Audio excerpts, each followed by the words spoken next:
and of course guided by what we have in our own institution. So one of the things that of course we did when we came on board from that time to now is to restructure the EFCC itself, to have an internal policy development, as well as to have codification of all our standard operational procedures, as well as to have an automated and digitalized system. And since that time, of course, we have created a Department of Intelligence as part of the mandate that we said that we want to achieve an intelligence-driven, investigation. This department is doing wonders. Even yesterday, I received briefing from them in one of the matters that they are following up, fraud of about 50 or so, a billion naira.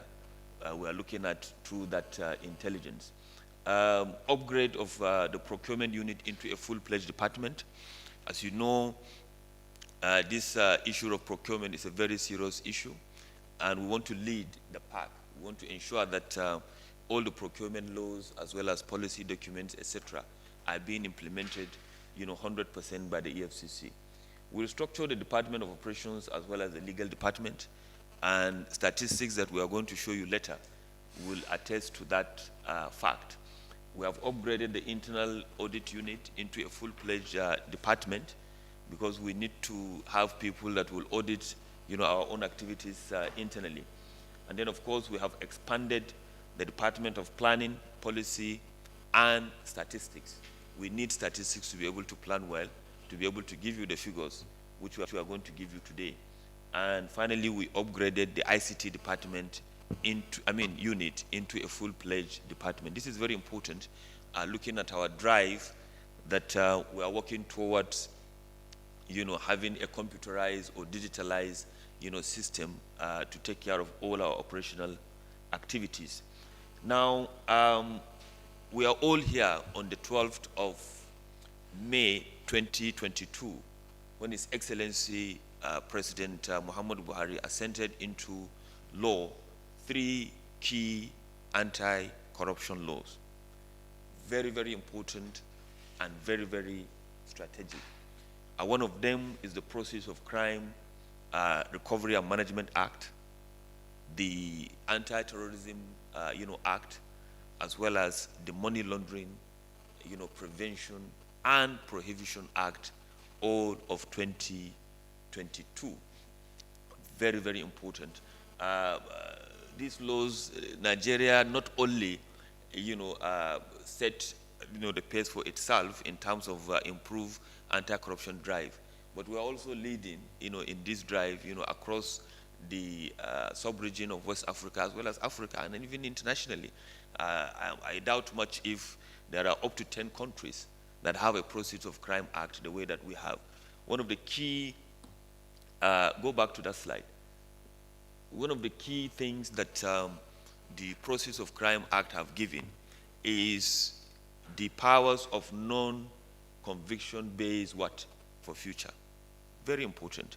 And from that time to now, I can tell you that we have recovered close to about 50 houses in Abuja alone. We are not even pushing, driving in that regard because of, shortage of personnel that we have, and we want to do a very, very thorough job.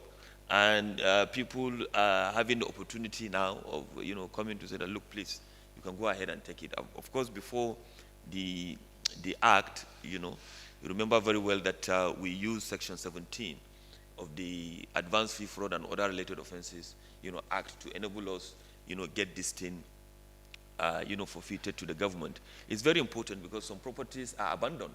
So what do you do? Or somebody died, or somebody has left the country, but this, law enables us to deal with that. Now, not only that, also the Process of Crime Recovery and Management Act, give us the opportunity to now have a sort of a harmonized, environment in which all the relevant agencies now are guided by the Proceeds of Crime Act. I will come to that later. On the part of the Money Laundering Prevention Act, one of the highlights of the law is the legal framework that is now given to the Special Control Unit against money laundering. And this SCUMO, which has been operating as an ad hoc administrative arrangement between the Ministry of Trade and Industry as well as the EFCC, is now fully codified, it's now in our laws, and it is fully domiciled in the EFCC. And that is the anti-corruption. When you look at the activities of what is expected of SCUMO, because in there we have 19 non-designated financial businesses and what? Professions that are expected to be making currency transaction reports to SCUMO. SCUMO is now having, a sort of a supervisory responsibility, on them. Just take real estate, for instance. With the law now, all real estate developers, all contractors, as well as agents, are expected to be making returns to SCUMO to know who is buying what and how are you buying it. The idea that somebody somewhere is looking at your own transaction is enough, to deter others, to prevent others from doing that. Go around Abuja, you are seeing properties left, right, center. A lot of people have argued that, yes, the law or what we are doing will prevent people from buying. No, that's not true. Because if you have genuine income, you can always go and buy any property that you want at any time, and nobody is going to question you. If you take a loan, of course, you can also go and buy. So that is the way. You look at the car dealers. You remember a case that we reported here, we reported to the press some weeks ago, in which we have arraigned the suspects now. A group of 3 people hacked into Union Bank and move away what? 1.4 billion. The next thing that they did was that they bought cars valued at over 200 million. Nobody reported, because you can buy and you can pay in cash. Some people can even collect what? A USD. We are not there yet, but I guarantee you that in the next couple of years, by the time we are fully functional with the activities of SCUMO, it's going to be very difficult, for people to be laundering their process of crime. I tend to describe this function or this scenario just the way that, to my mind, the drafters of criminal code, in 1916, come up with the punishment for receiving stolen goods. If you receive stolen goods and you are charged to court and convicted, it's 14 years imprisonment. But still in itself, if charged and convicted, it's just 7 years imprisonment. Why? Because without those that are receiving stolen goods, the thief will find it less attractive to steal. Now, without those avenues that people are having to launder their process of crime, you understand, public corruption as well as some other fraudulent activities of cybercrime as well as advanced fee fraud will be reduced also to the barest minimum. And that is very important here. And I want to state here that on the activities of SCUMO, every single kobo that we budgeted for, that we need for the takeoff of SCUMO, has been provided by His Excellency President Muhammadu Buhari. Just to tell you how important, he is taking the laws that he signed into laws in May, as well as to back it up. Because no matter how beautiful the laws are codified, if you don't have the finances, to be able to drive it, you will not be able to do that. So we are going to use that to, we are already working on the development of software as well as, provisions of other activities for the takeoff of this special control unit against money laundering. Because the government and His Excellency the President have realized that, look, that is the way to go. We need to prevent, we need to deter people, in their own corrupt activities. By what? By blocking avenues in which they are using to launder their process of crime. Next slide, please. Now, of course, on internal policies, as we said, we are trying to build a fortress. We are trying to build an institution. 27 policy documents were developed, by the EFCC, including, workplace policy on sexual harassment and what? And bullying, as well as dress code policy. We want the EFCC officers to dress very well. We want to lead by example. and that, as the saying goes, you are addressed the way you are dressed. Look at this Oga, the way he's dressed, very well. When I grow, I will dress like you. Move on. We have also developed a standard operation procedure, 26 of them. Every department, every specialized unit is having a standard operation procedure that guides what we do. So that this idea that the chairman or the directors are all, powerful, that they can do and undo, will be no more, God willing. Just as I said during my Senate confirmation, that I'm looking forward to have an institution where I will ask an officer to do something, and he will look through to my eyes and tell me that, Chairman, I understood what you are saying, but I'm not going to do it because section this and this have said this. And that is where we are now. Let's move on. Increase public engagement, very strategic for us to have Nigerians, understanding the ills of corruption, reporting corruption itself. Yesterday, as I said, through our intelligence department, we're able to get quite a lot. But Nigerians are also coming forward, to give us, information. But modestly here, you remember 2 weeks ago or thereabout, my brother, when was that? His Excellency, the Vice President, we went to Model Secondary School, Metama here, and we launched the Zero Tolerance as well as the Integrity Club's manuals. Now, the whole idea is to have a sort of a unified constitution and to be able to engage the youth across the country, to know the ills of corruption, to imbibe the culture of integrity. Very, very important, as well as, detesting it from the early stages of their lives. Luckily for us, we are men of religious affiliation in this country. We are Muslims and Christians, and our institutions are helping us to, to be of high moral standard. We are working towards relaunching our anti-corruption teaching manuals for Muslims and also for what? For Christians.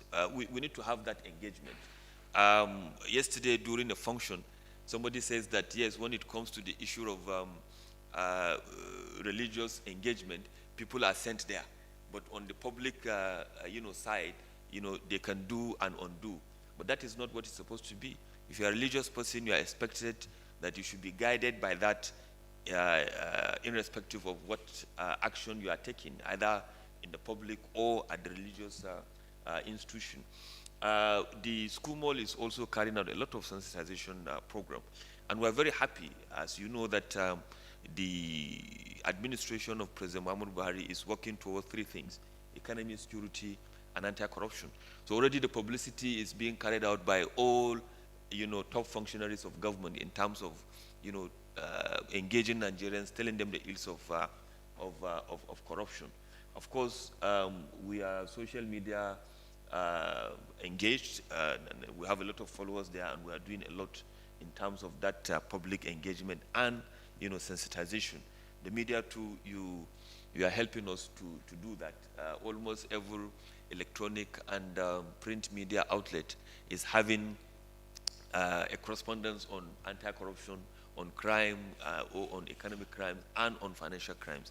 I think we shouldn't relent in doing that. We should be able to push and help and work together. Nigeria is the only country that we have, and we are the only ones that can salvage it.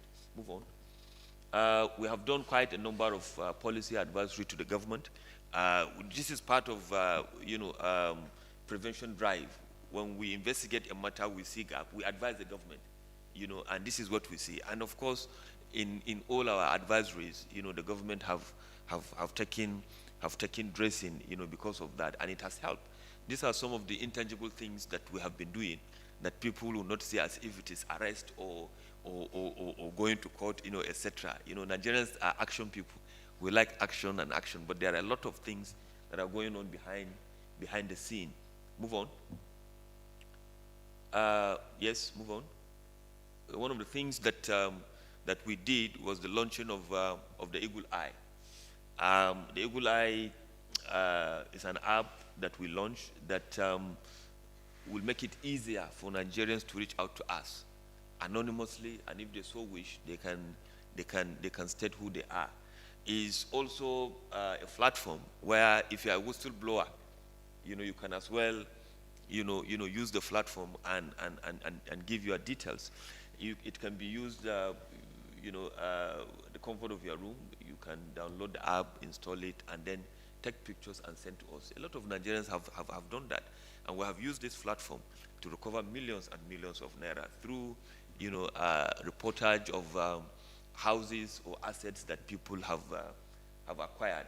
I was very happy, yesterday that the Federal Executive Council have approved the whistleblower bill, and I believe that before the end of the tenure of the Ninth Assembly, we'll get it passed into law. And I want to use this opportunity to say that Nigerians, this is their own opportunity, to blow the whistle and also, engage based on the policy that we have. You can even have up to 5%, of the proceeds. You remember the Ikoyi funds? The man that blew the whistle, took away a certain number of percentage of the $43 million that was recovered. Gentleman there with the black, you have to blow that whistle and ensure that you participate in that. So the impact of the Eagle Eye is real. It has given us improved intelligence gathering opportunity, global reach. It's easy to access, of course, increased public engagement, and it is also an added incentive to whistle blowing. Yes? Yeah? On the enhancement of operational capacity, this is an area where we just want to brush over because we don't want to tell people our capacity on our own operational capabilities. The people we are dealing with are high-tech people, are high-end people, intelligent people, etc. But it's important for you to know that we are working on with CCB, on asset declaration. We are conducting fraud risk assessment of MDAs to know red flags and gaps in their own processes and procedures. We are working, on budget implementation monitoring, procurement processes monitoring, as well as extensive public enlightenment and preventive efforts, which we have discussed already this morning. Yes, we have discussed about SCUMOL, this part of it. We are working towards development, as I said, of property ownership database as well as biometric identification system of the non-designated financial businesses and professions. Yes? Yeah. Now, going forward, or moving forward to statistics of what we are able to do, particularly from January to now that we are, which is, what is today's date? 15th of December. Now, in terms of monetary recoveries, for the year under review from January 1st to the 31st of October 2022, we have recovered 134 billion 336 337 million 759,574 naira 25 kobo.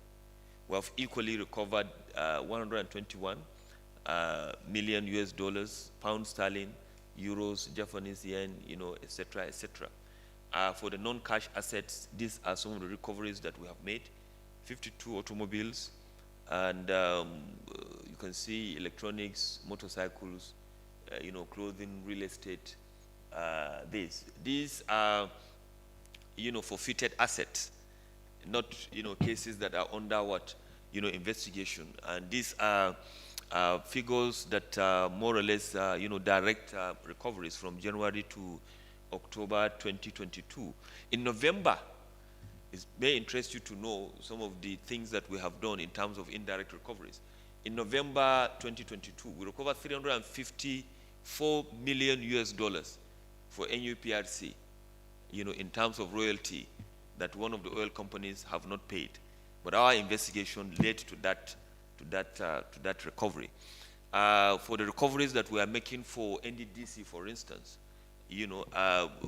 between now and probably, next week, we are going to transfer to them about 30 billion naira and about 30 million USD. These are recoveries that we have made from oil companies that have refused to pay the 3% statutory, payment to, NDDC. And we have also recovered billions of naira in terms of, fraudulent contractual engagement that NDDC have done over the years. You remember the forensic audit? The EFCC was given the mandate to carry out, criminal investigation in that regard. And I want to state here that the POCA, which is the Process of Crime Act, mandated that all relevant agencies must open what is called the confiscated properties and, is it asset and properties account? An account, in naira and in foreign currencies, and that all finally forfeited funds that belongs to the federal government should now go into that account. And before we have to pay the money into a designated federal government account, but with POCA, this is where we take the federal government account, and we have to carry out an audit, from our EFCC recovery account, and we paid into that account 120 billion naira and 29 million US dollars, about 6.6 million euros, as well as about 1.1 million pounds into that. And the president have sanctioned that all those monies should be utilized for what? For the provision of critical infrastructure in this country. So the funds are going to be used for the completion of the Abuja-Kano Expressway, as well as the second Niger Bridge and the Lagos-Ibadan Expressway, among other funds that the federal government is gathering. So that means that you are now seeing value for your own recoveries, and which is an unprecedented thing that has not happened in the history of this country, whereby funds that are recovered are now being channeled to critical infrastructure. But of course, this is not the first time that was done. You remember some of the funds that the government have recovered, from overseas, were used towards the social investment program. Maybe you have even benefited. I don't know. Have you benefited? From some of those things. But I think our relatives have benefited, from that. Very important. And part of this, go back to that slide. Part of the monetary and asset recovery, we are all witnesses to the activities of the EFCC in the last couple of days, in which public auctioning of automobiles are taking place around the country. We published 649, and this is just the beginning. We are going to do that to ensure that all of those assets are now being disposed of. All of these are in line with the provisions of the Process of Crime Act, as well as other relevant laws of public procurement. Very soon, before the end of the year, we are going to publish, auctioning of real estate, across 15 locations. And from the list that was given to me now, which is still being, worked on, we are going to dispose over 160 flats, apartments, across these 15 locations in our country. So we're going to make huge amount of money that the government is going to also, make use of in terms of provision of social amenities that this country is in their need of improvement on. Yes.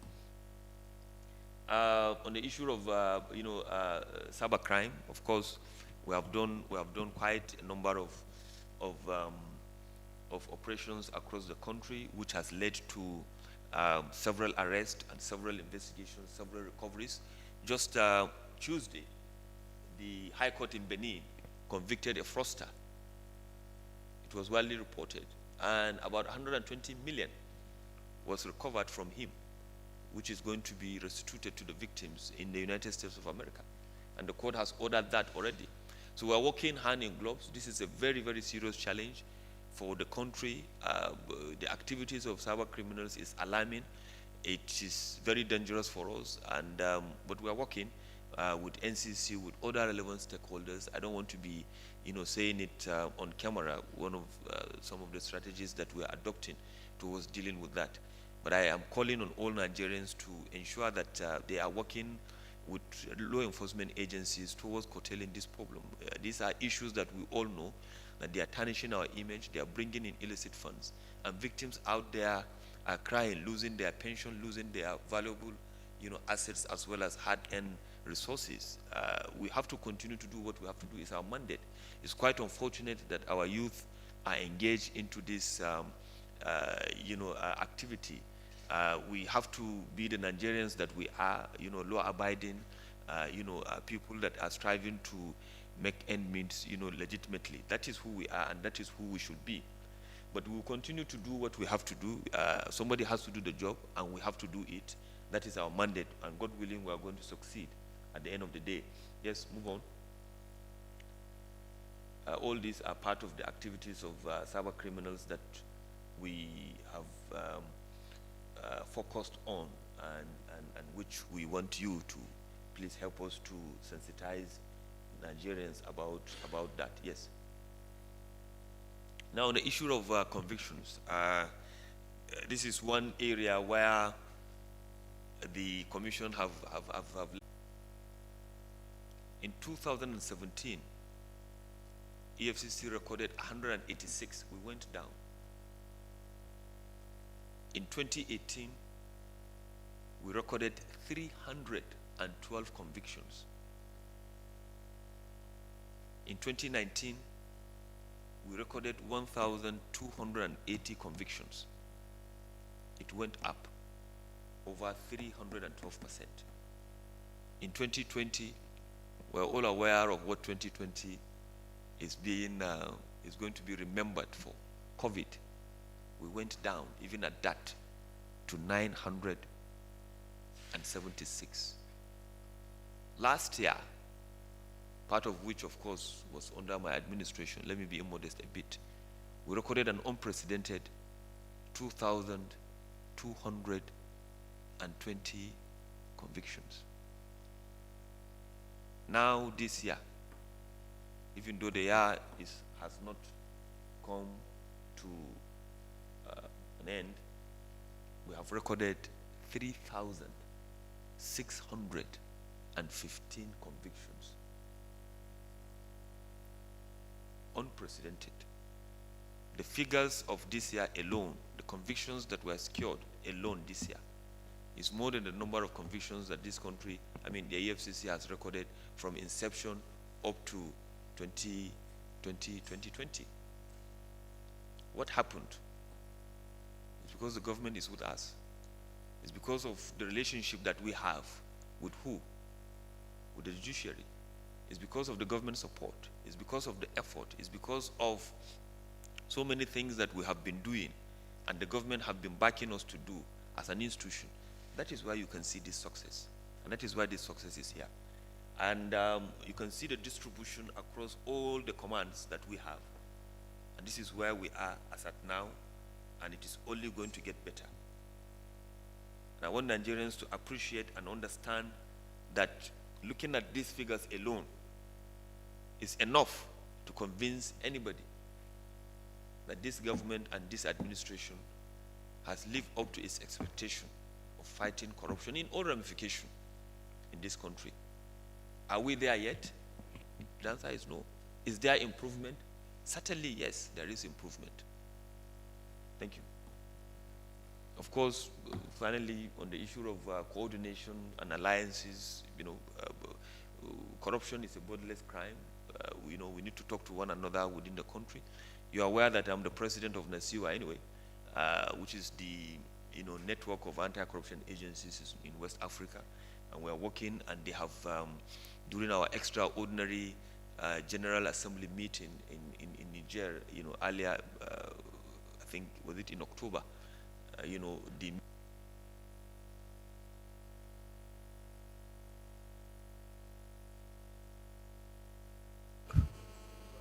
is back. Okay. Who is following this Nasiwa statement?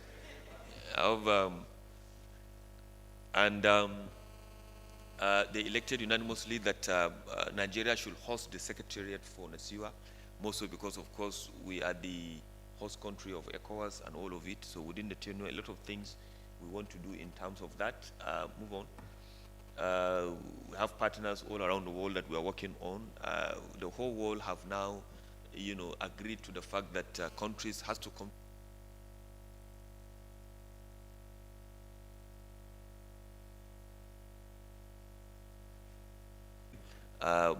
What we see is that public corruption, those that are getting that are taking their proceeds, those that are into cybercrime are bringing their proceeds, back to our country. So we have that common problem that we all want to solve, and of course we are working in that regard. Move on. This is the Nasiwa that I was telling you about, and the rest. Move on. And this is the compact that we have with Nigerians. You are going to be given the slides, so you'll be able to say it. But I want to emphasize that the new EFCC is harnessing the skills of a well-trained and motivated workforce, leveraging on the support of every stakeholder and partner both at home and abroad to deliver on the vision of a Nigeria free from all forms of economic and financial crimes. Thank you very much, and let me take your questions.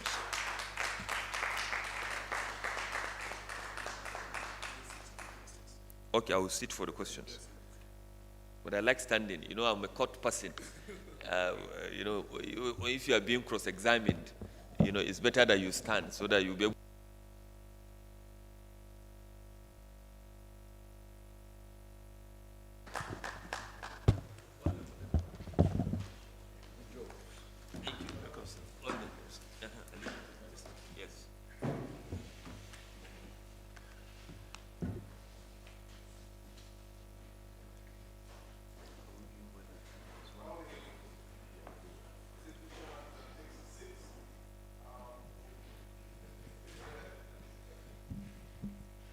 The hands are up already. Okay. Yes. Yeah. Thank you very much, Executive Chairman, for that wonderful presentation. We'll go straight to question and answers.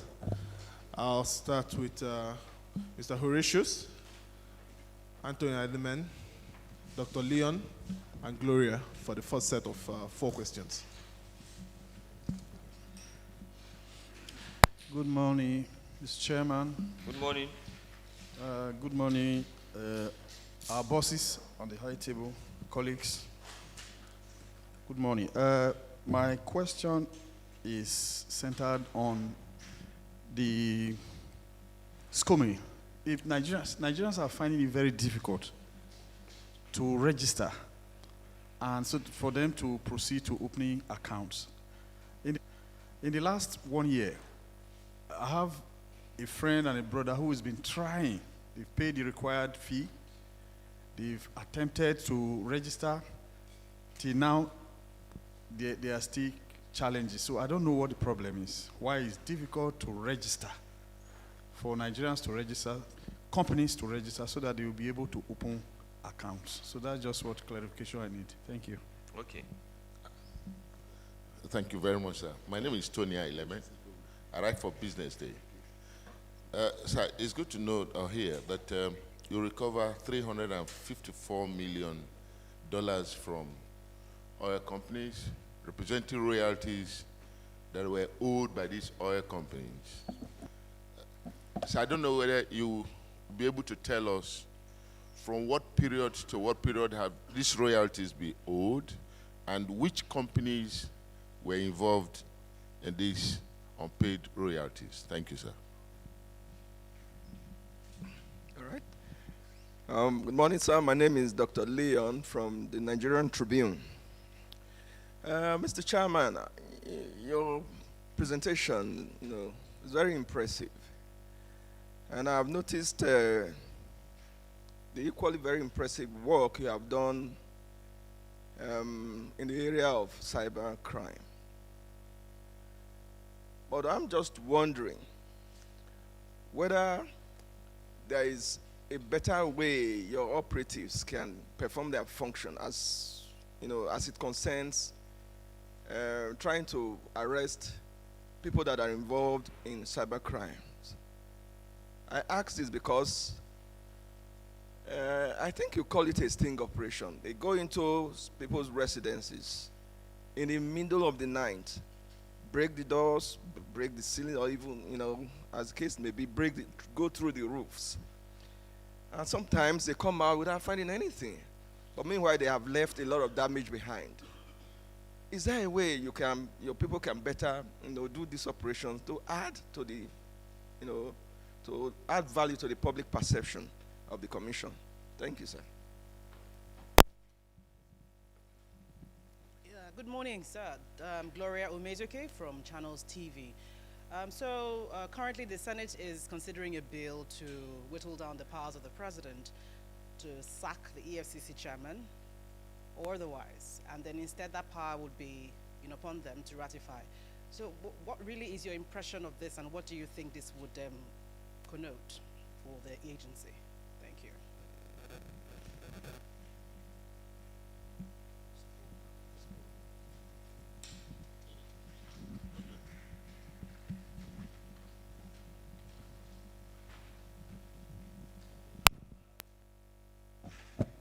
For all your questions, I think the first question has to do with school mode.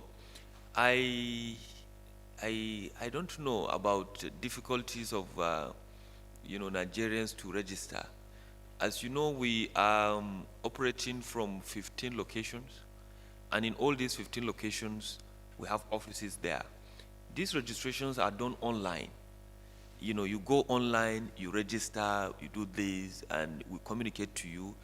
Once your certificate is ready, you come on board, you collect your certificate, you sign, you be sensitized, and regarding what is expected of you. And the Nigerian Security Printing and Minting are the ones, printing these certificates for us. Every quarter, we are paying millions of naira, to get those certificates, because we take this thing very, very seriously. And just as I presented to you, it is now that we are working towards even having, an e-certificate for all of that. That is where we are heading towards, instead of having a sort of a physical certificate. We are in 2022. So I really don't know. Maybe one off thing. Everybody only knows himself. If you have within the, considering 100%, maybe 80% of the people are having it easier for them to get registered, and then the 20%, which is large number of people, of course they can talk and say that they are finding it very, very difficult to register. But come to think of where we come from, as I said when I was telling you about the story of school mode, it's just an administrative kind of an arrangement that was technically under the Ministry of Trade and Industries. The EFCC was just the operational arm, because we see the importance and the sensitivity, of school mode, and that is why we brought it, the operational arm under the EFCC. But now the law has just been passed, and as I said, I told you, every single kobo that we budgeted for the takeoff of school mode, is being given by the government because of the seriousness. So even if there are challenges, I can guarantee you that in the next couple of weeks, it's just going to be a history. But I'm going to make inquiries regarding these issues and be rest assured that it will be resolved. The second question has to do with royalty. It's only from one company that the 354 million, was recovered from. I can't, I've forgotten the period of it, but it's an investigation that was done by our Lagos command, and we have evidence of payment, that was made by the said company. But we're just trying to, because of the sensitivity of some of these things and all of it, try to leave it at that. On the cybercrime and arrest that you have mentioned, you see, every day or every other day, we are carrying out these sting operations. and we are making arrest, investigation, as well as prosecution. The figure that I gave you of 3,615, over 50% of them has to do with what? Cybercrime. But in the last couple of weeks or months, we had these incidences whereby 1 or 2 social media influencers were involved. And then all of a sudden, you know, the entire country went haywire. Oh, EFCC is doing this, oh, EFCC is doing that. The investigation of cybercrime, you are starting from an unknown. You don't even know these people. They are not like local government chairman or a governor or a commissioner that you know him. You have his IPPIS, you have everything.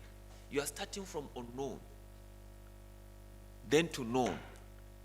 These are not people that you will write a letter of investigation activities inviting them. You will not see them because you don't even know them. It's intelligence that is first being gathered, series of surveillance activities, you know, and then you have to go and arrest them physically, you know, to get all their digital items, and you move on. At times, of course, in some cases, you have the report, you have the information, you have their telephone numbers, you have to now, you know, move on and gather all your own evidence before you now go ahead and you know, you pick him. But most often than not, you know, you just have to go there and see them. If you have an intel, for instance, that 50 or 100 fraudsters, as we have seen, are staying in a certain hotel, and they group themselves from one stage to another, passing information. As they say, they have a template that they follow. So you are doing this, another person is doing that, another person is taking it from there. And after a series of surveillance, you want to go and arrest them. And what do? There's this power of ingress and what? An egress that we have with such warrant to do that. Is it in every case that is being done? The answer is no. But 1 out of 100 or 10 out of 100, that is 90%. You understand? But of course, that the people have the right to complain. And those that have complained will have assessed it, and most often than not, you see that is not the case. But people will amplify it, and just as you said, there is this perception. Perception of what? The perception should be positive, not negative. And that is the honest truth. We are professionals. The boys that are doing these things are professionals. They are well trained. You know, we have a standard, you know, operational procedure for all our activities. What is expected of them to do, where, when, and how. And they are being guided by that. And of course, you can have some overzealous officers here and there.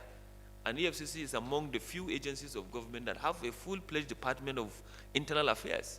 If you have complained, you complain. We have some certain group of specialized trained officers, even in polygraph. We have the capability of doing that are policing us, the EFCC. You know, they trace everybody's assets, they do that, and if there is any complaint from the members of the public, they investigate. You will go and you will make statement. You know, they will make their own report. And then we have to take action. A lot of people have been dismissed in the last couple of months. Some people have had their rank reduced, so we are working. So if there is anything that anybody is complaining regarding an action of an officer of the EFCC, let us know. We'll deal with that. We want to have a near-perfect institution. And I think we are getting there. If you are corrupt, you have no business with us. If you are not adhering to our own processes and procedures, please find another job. Thank you very much. The next question has to do with my sister from Channels. Whether it is the power of whether to sack or this. I think they are talking about security of tenure.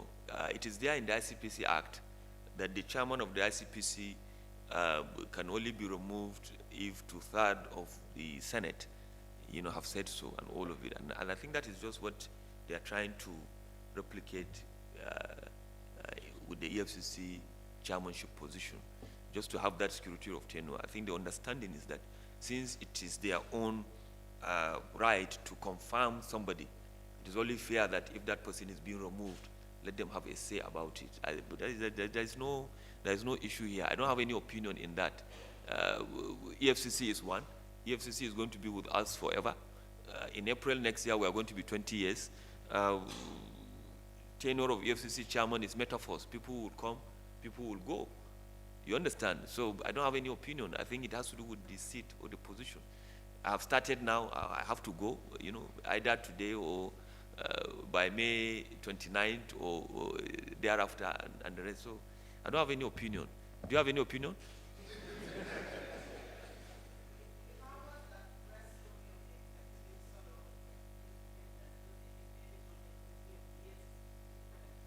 No, we're independent.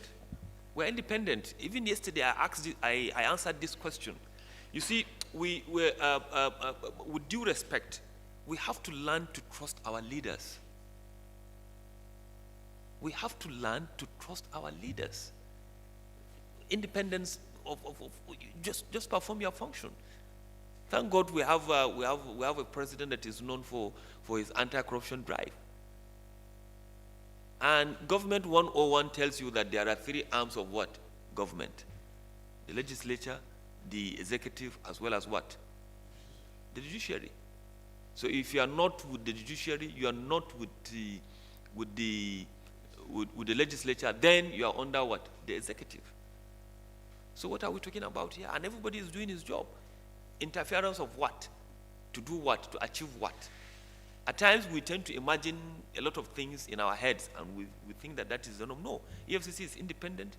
Nobody is telling us what to do, what to investigate, or how to investigate, or what to recover and what not to recover. No. You understand? Give us any intel. We have been asking people, give us intel and you will see, and we will do it. One of the last major investigations that we did was we arrested the Accountant General of the Federation. The Accountant General of the Federation was arrested. Out of that fraudulent activities, the EFCC have recovered over 30 billion now, and we're already prosecuting them. So what is there? Tell us anybody that you know that has done anything, we'll be able to investigate him and we move on. In the last couple of years, under this administration, is there anybody that has not been investigated? Everybody has been investigated, including the EFCC. So interference of what, from where, how? We are independent and will continue to be independent, God willing. Thank you very much. Thank you very much. We'll have the next set of questions. We'll start from this side. TVC as a VON, two on this side. We'll take two more on this side. Bolajo Gundele. Okay. The Sun. Okay, take everybody and then we finish. Okay. Acting Chair says take everyone and then we finish. Festus. That's a Nan. I'm right? Not Nan. No, not Festus. I mean the person in front. People's Daily. That's a Sunday. Champion. Harry, Ingia, and Timothy. And then after that, with your permission, Chairman, we'll take the ones online. Yeah. Okay. When we finish up with this. Are we live online? Yeah, we're live online, yes. Oh, really? Yeah. And we'll have a lot of interaction online too. No problem. I'm here. I will answer every question. All right. Thank you, Mr. Chairman. Yes. Good morning, Chairman. Good morning, sirs. My name is Femi Akonde from TVC News. Yes. So you said this year alone you have secured more than 3,500, 3,600 and something convictions. Yes, sir, that's impressive. And you also rightly stated that more than 50% of them are cyber crimes and all of that. So let's talk about the politically exposed persons, because it appears as if that's a major challenge for the EFCC, securing convictions of politicians and politically exposed persons. It appears as if they have access to good lawyers, senior advocates who come to court and stall the cases for EFCCs. We have seen the EFCC lose out on many of these cases. So talk to us about the challenges you face in prosecuting politically exposed persons. That's my question, sir. That's not question. You want a lecture. Yeah, but what do you mean by we have lost many cases? Which many cases? Mention 5. Don't create a perception of something that is not there.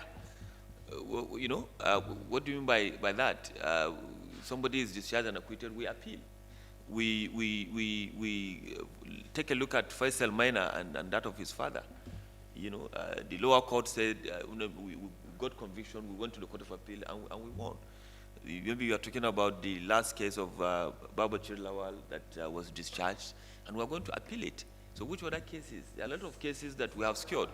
I'm coming. Last week, we secured conviction of a serving senator. He's currently in prison. And you are saying many cases we have lost. Which are the many cases? I can understand that there are a lot of delays, longevity of these cases in court. And you know what defense counsel can do. And you rightly said that they are taking these senior lawyers, they have money to play around. And then, of course, but we are not deterred. We are pursuing this thing and we are diligently prosecuting the cases. Last week, Monday, I was in court, for a matter that started in 2015. The last time I was in court before last Monday was a matter that we commenced prosecution in 2012. As a young officer, I've been going to that matter. Up till now, as chairman, I've been going to that matter. So it's not a problem that you have this longevity of trial going on. But we are determined and we are not deterred and we are pursuing it, according to the books. Before the EFCC, there was nothing like a prosecution of politically exposed persons in this country. Was there any? Is there any institution of government before the EFCC that have taken somebody to conventional court and get him convicted for corruption? So we should appreciate where we are now, that the prosecutions and the investigations are even being conducted by an agency, and we are succeeding, instead of us to be looking at it the other way around. You understand? And I think the courts are helping. The judiciary is helping. Look at the figures. We didn't convict them from our offices. We all convicted them in court. So politically exposed persons will continue to be what? Politically exposed persons. And it is natural for that to even happen. Because you can't conclude an investigation of a politically exposed person within 1 week, or within 2 weeks, or within 3 weeks. It takes months and years to conclude because of multiple transactions that they have taken place and because of complicities of the matters and laundering of their proceeds of crime. But for somebody that is engaged in cybercrime, it's very easy to do. The investigation, the cycle of investigation can be concluded even within a month or even within days. But that is not the same with politically exposed cases, either on the investigation side or on the prosecution side. So there is no problem, there is no ambiguity at all. You understand? So Oga TVC, you have to be saying it the way it's supposed to be. Thank you. Mr. Chairman, sir, my name is Cyril Okonkwo. I work for Voice of Nigeria. My question has to do with the former governor of Abia State, who is now the chief whip of the Senate. He was acquitted by the Supreme Court after his conviction. No, he was not acquitted. No, my question is, what is the state of that case now? Where is EFCC still going ahead with that case, or has he been forgotten?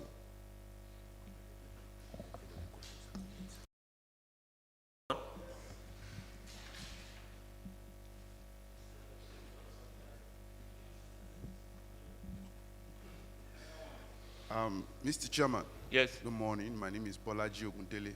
I write for the Nation newspaper. My question is almost like what Mr. TVC asked you, but maybe milder. I believe there are cases where some of the cases you took to court suffered, a few of them suffered setbacks, maybe thrown out or something. Then again, another circumstance, when these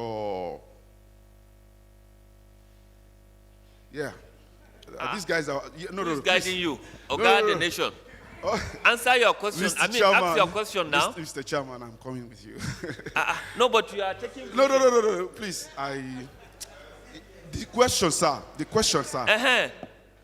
There are some of your cases. Some people that you got convicted in court, but eventually got pardoned, presidential pardon. At least we know of 2 former governors. Now, my question is, those kind of cases, like the ones you lost in court, or that presidential pardon happened to, how does it affect the morale of your men? You worked so hard, and eventually maybe the case got thrown out, or eventually they were pardoned. How does that kind of thing affect the morale or the psyche of your men? Thank you.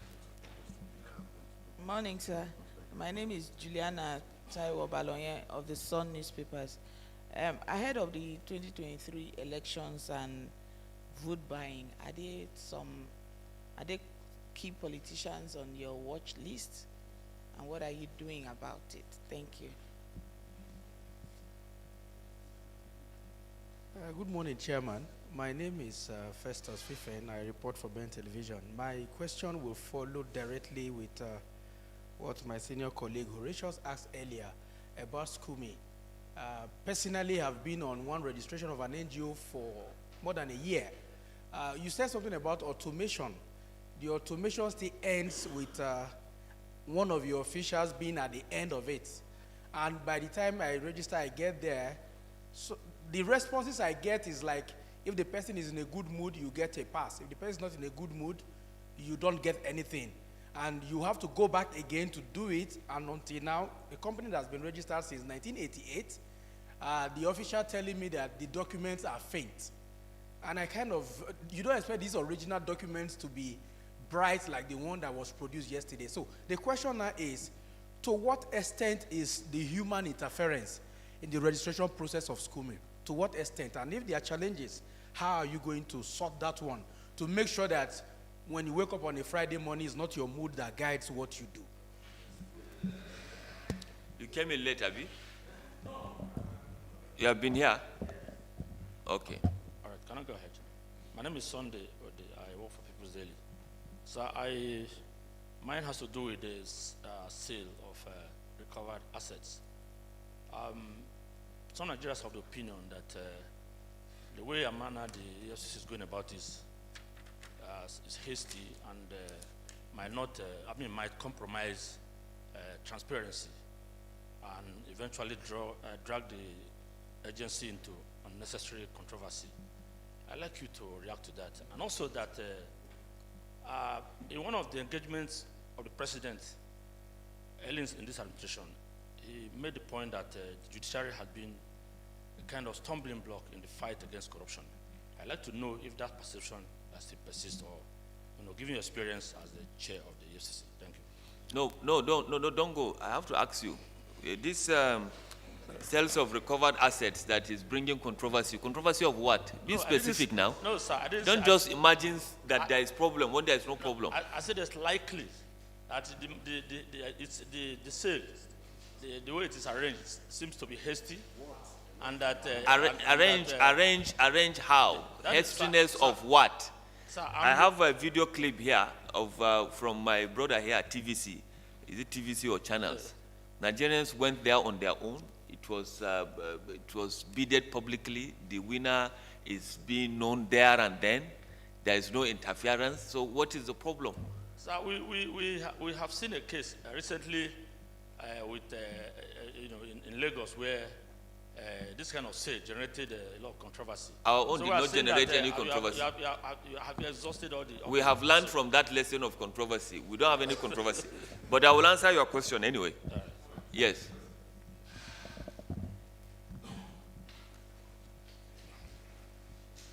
Good morning, sir. Yes. My name is Obiora Ifo. I work for Champion Newspapers. So during your presentation, you said something about property ownership database, but you did not elaborate. I want to find out what is the progress. I'm asking this question because there is a discussion out there that most of the properties in Abuja here are being owned by public servants or people you can call untouchables. is there any political undertone why that property ownership database has not taken place? It's been a long time we'll be hearing about that.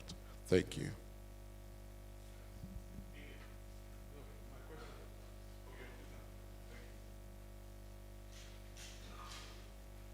Good morning, Chairman. I must have to commend you and your team, what you're doing for Nigeria. Sir, my question is, Nigerians, including myself, are very interested in knowing if EFCC has received any petitions or petitions against any of the 18 presidential candidates that are angling to succeed President Muhammadu Buhari. If yes, what is EFCC doing to douse any doubt in our minds to say that some of the presidential candidates are having skeletons in their cupboard? Thank you. I think we have only one more left. And that is that's Chairman, sir, my name is Timothy Choji. I report for Voice of Nigeria. Taking into consideration the kind of temptation your staff might go through in the course of investigating some of these high-profile cases, are there things you're doing to ensure that they are comfortable on their job and they don't yield to such temptations?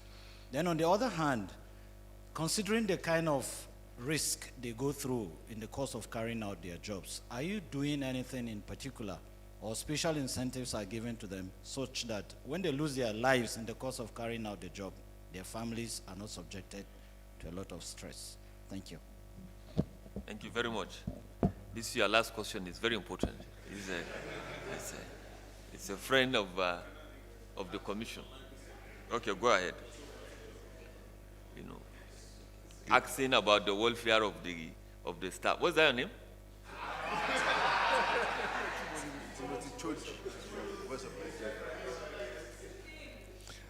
Okay. Okay, just one. We have quite a lot of interaction here online. We have over 233 people watching currently. And one key question here says, my question is about the recent auction. Why can't the EFCC create an online auction platform where people can bid for the cars or for the properties? That question is from Patrick Oyeleke. And the other one from Stephen Ambulu says, good morning, Mr. Chairman. What is the current progress on the case with the internet fraudster Hush Puppy? Thank you very much.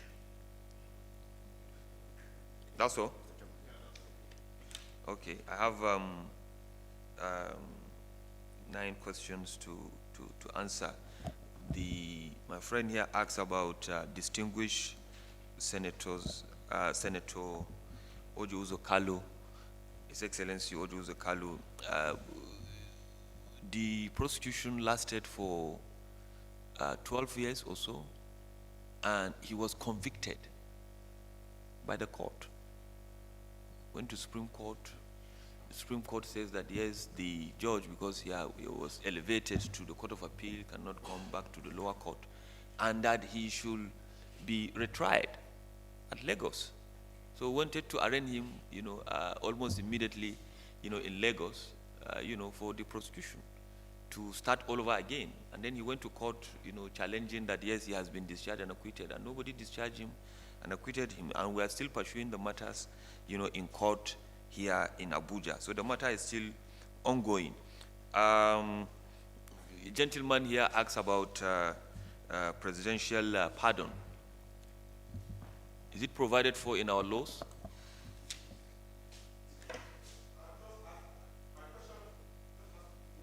I have not answered now.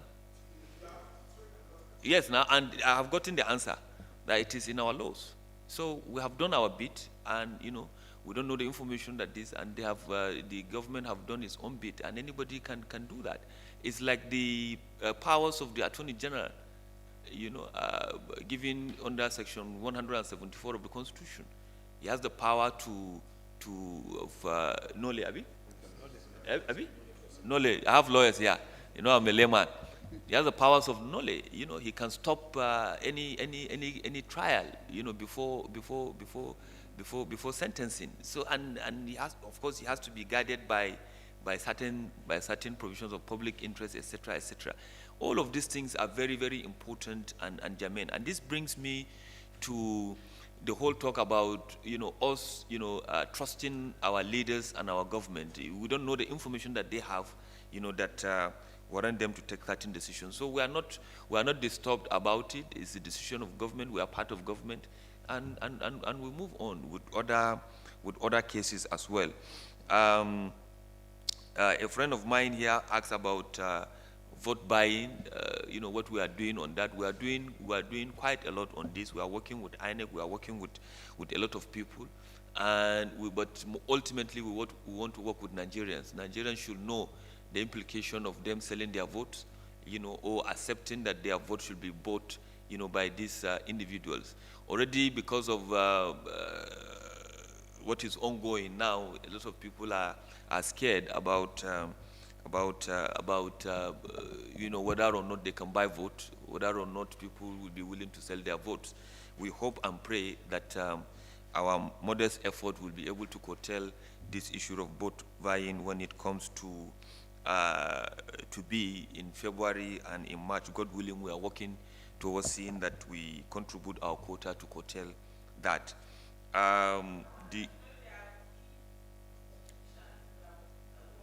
Of course, certainly. Certainly, of course. There are a lot of them that we are watching, and a lot of Nigerians have also provided us with information, here and there, and we are watching. And we want you to join them too, and give us that piece of information if you have any. My friend here asks about school mode. Can you follow me immediately after this briefing, so that we solve this your problem of school mode? But I want to comment here. Somebody was saying that school mode certification and the entirety of the registration processes is free. I hope and pray that somebody somewhere is not scamming you people to say that, no, look, you have to pay this, you have to pay that, there are intermediaries and this. These are issues that individuals or Nigerians can do on their own. So just follow me after this. We'll be able to solve your problem, as well as all others too. Sales of recovered assets. I think during my brief engagement with my brother, he realized that there is no problem. He mentioned similar sales that was done before our own, that there was problem. On our own, there is no problem. We are EFCC. We went there. It was transparently done. Nigerians bidded. Nigerians won. Some people were bidded out, of course, and some people succeeded in getting their bids accepted, being the highest bidders. And it was done first in Lagos and in other locations. And as I said, we are very soon going to commence that of the real estate. And it is going to, follow a similar trend. Except for this, we have to give some people right of first refusal, because some of these assets, some people are already staying there, when they were under interim for future and when they are under final for future, and they have been paying rent on them. So it is only natural that they should be given what? Right of first refusal. And these assets belong to federal government. You understand? And if federal government agencies are in need of some of them, they have to pay. But we'll also consider them, before others. So somebody online asks that whether or not, I want to link the two questions together, whether or not we are considering, online auction. We learn from others. Nigerian Customs Services introduced this online auctioning, and their system was hacked and all of it. So we try to curtail that, but our thinking about it is that we have backlog of all of these things, and we want to deal with them almost immediately. But we are working towards, having a system in place, because this issue of getting asset forfeited is not going to end. We are trying to work on a system whereby on daily basis or on weekly basis, as assets are being recovered or are being forfeited, we will just use our online platform and dispose them off. But for now that we are trying to deal with the backlog of these issues, we want to go on physically and deal with them as we have done with the vehicles, as well as we want to do with the automobile as well. But it's a very good suggestion. Of course, we are working towards digitalizing all our activities. So why not disposal of forfeited assets? So we're going to do that. And if he has any ideas, he can reach out to us on how best we can come about it. Somebody asked about the judiciary, right? The judiciary have been helpful. They have been working with us. As I said earlier on, the 316, we did not convict them in our offices. We convicted them in court. So they are doing their bit. Like in every system. Of course, there are one or two people that are not doing the right thing.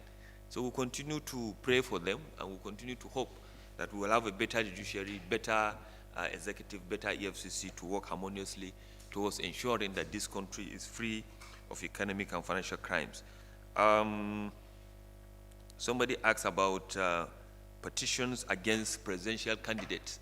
There are a lot of petitions left, right, center against almost every politician that is contesting for office. But what are we going to do at this hour? Do you want us now to invite one presidential candidate to come and make statement? The same media is going to say it's politically what? Motivated. Abi?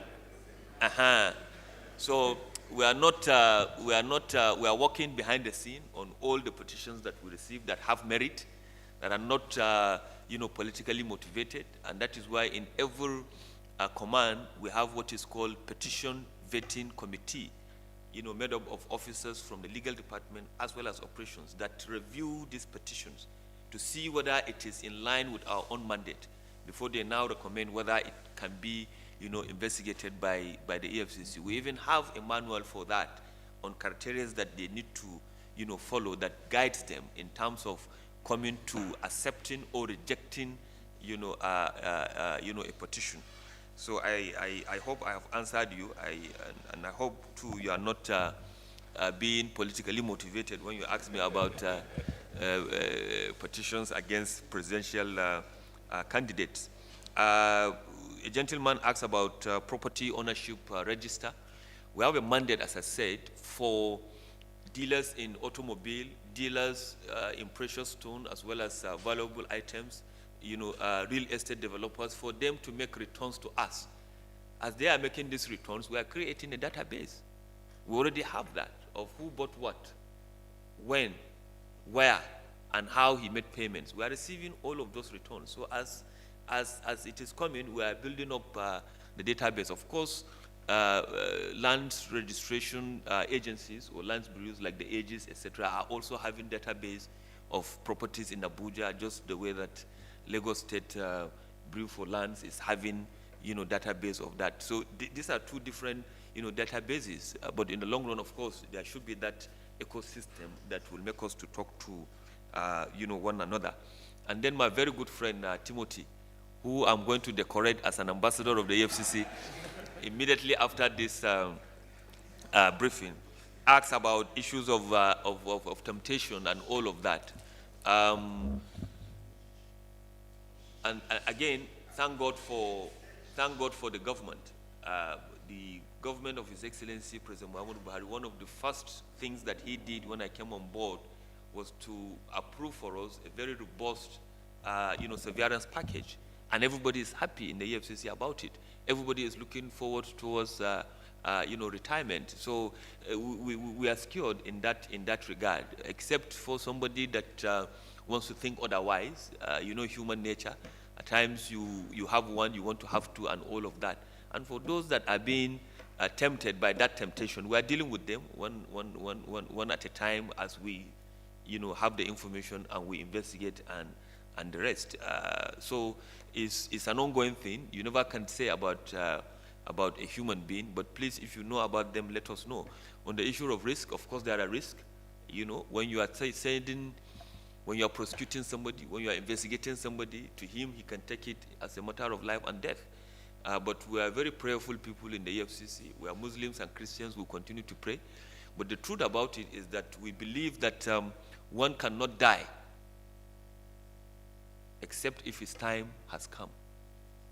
And nothing can befall a man that God has not destined that it will happen. So why are you scared? Why is it that if there is turbulence, you tend to shake? Why? Are you saying that now that you are seated, or you are sitting, or you are walking on ground, that God cannot get hold of you? It's the same thing. You understand? But some people will tend to see that if there is turbulence and they are in a plane, that yes, this one, they are closer to death than when they are working on this. You know, so we'll continue to do our work. Somebody has to do the job. That is the risk. That is the hazard of it. You understand? But we try as much as possible to ensure that it is the mandate of the commission that is dragging us. We are not taking the job and putting on our head that we have to do it. It's not us. It's not the chairman. It's not the director of operations. It's not the director of process of crime management. No, it is the EFCC, as provided for by the law, that is doing its own work. And that is it. So, but thank you very much for that, for being with us. This is my Oga that is asking about problem. You say what?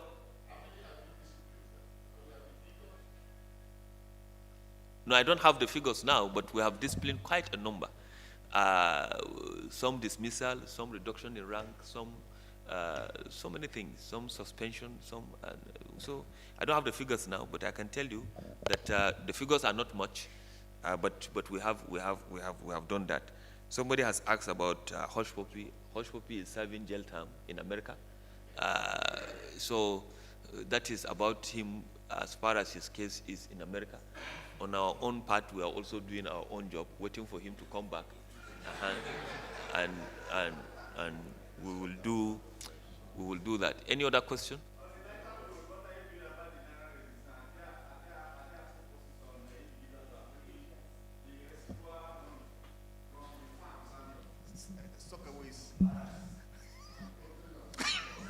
So help me answer the question. Do you want me to answer that we are not doing anything? No, I want you to answer. So the answer is that we are doing something, and we are working with Central Bank hand in gloves, you know, in that regard. Have Ni Adebayo here. He's representing the EFCC in that committee that we are working. And as an institution, we are also receiving intel, you know, left, right, center in that regard. And we want Nigerians to help and also provide us with any information that they have. It's a good thing for our country. We believe that the country is going to be better off for it. As I said, with any public policy, there can be opportunity costs and some other antecedent problem associated with it. But overall, if you look at the bigger picture, it's a good policy for our country and for the future of monetary policy in our country. Yes?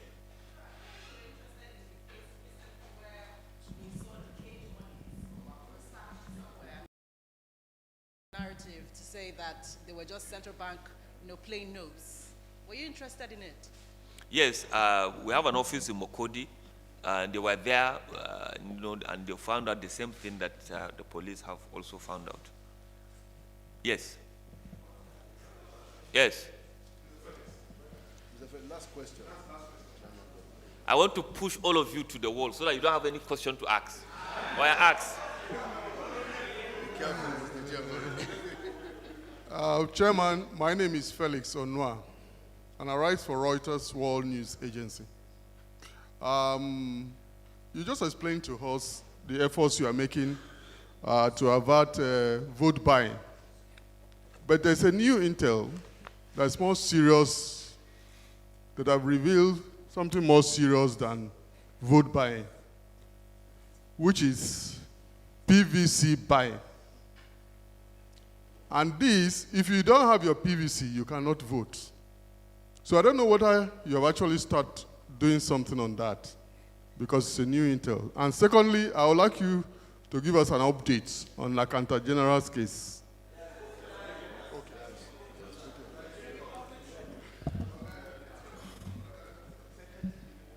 Thank you, Mr. Felix. I don't understand PVC buying, how it works. Is it that you want to... no, let's be realistic now. If a politician, I'm coming. If a politician buys a PVC from you, 2,000, how is it going to be of benefit to him? Because somebody, the owner must be there to go and vote. Let's be realistic. Intel of what? How?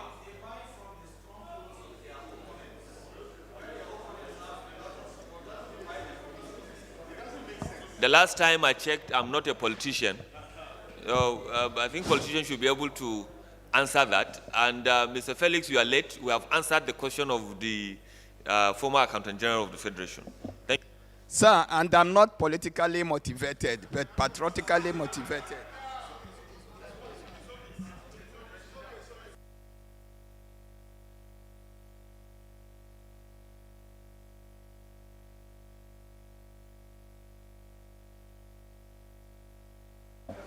As we can see, gentlemen of the press, the chairman of EFCC has been very generous with his time and questions. And I mean, we've had a very engaging time with him. So we want to thank everybody for coming. We want to thank the chairman and his delegation. We want to thank all the gentlemen of the press. I understand that this is the last briefing for the year. So we can say Merry Christmas, see you next year. Thank you so much, everybody. Thank you. Where is Timothy? Timothy, come.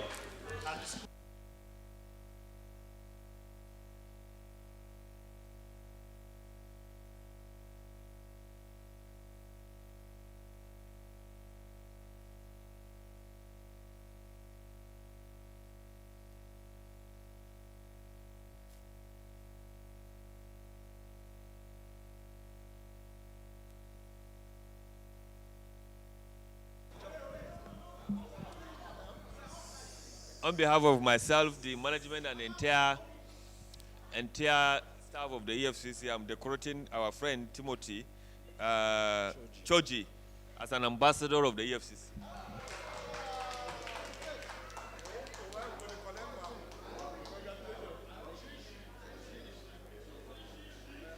Thank you, sir. Thank you very much. Appreciate it. Thank you. Thank you. Mr. Chairman.